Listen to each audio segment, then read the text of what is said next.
February 1997, exercise 8, page 233. Let's start. Mr. Deputy Speaker said, what is needed is a demand from every public sector undertaking for a minimum return on investment, which has to be treated as a trust on behalf of the people. This money does not belong to the government. It belongs to the people.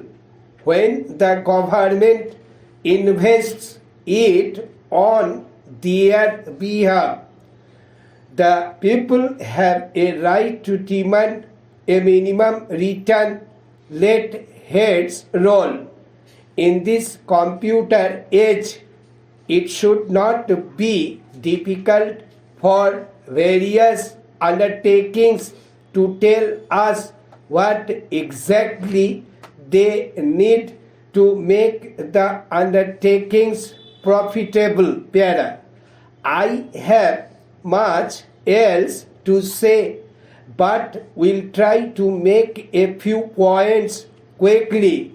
I do not think that enough attention has been given to another area of resource mobilization, namely tourism. This country, our great country, has almost everything to offer to the world at large, but it merely earns rupees 2,000 crores annually from tourism. Even small countries like Singapore and Thailand earn infinitely more.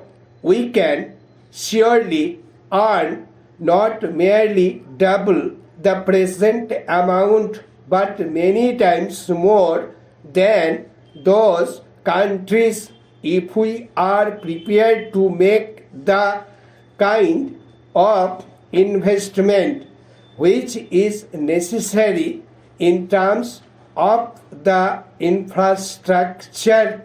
Not long ago, the government set up a national tourism committee.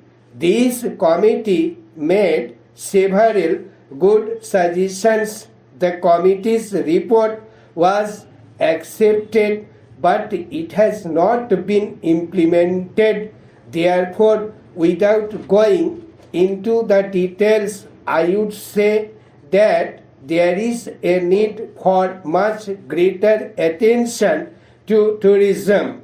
As the representative of Darjeeling, I am tempted to say much that can be done in my constituency, but I do not want to take the time of the House now in that regard. But I would like to make 2 or 3 more points.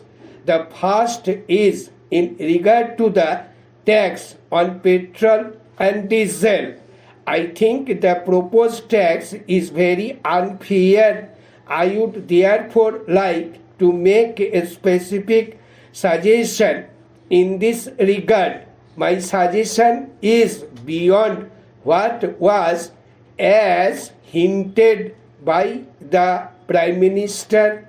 There is need to take a good look at the possibility of introducing rationing. In fact, I say we should go in for a twin system, that is both rationing and free sale, namely a twin price system in which a certain amount of petrol and diesel should be available on ration cards at a given price, and we can also have free sale of petrol at a much higher price. This morning, before coming to Parliament, I talked to the man from where I take my petrol. Stop. Thank you.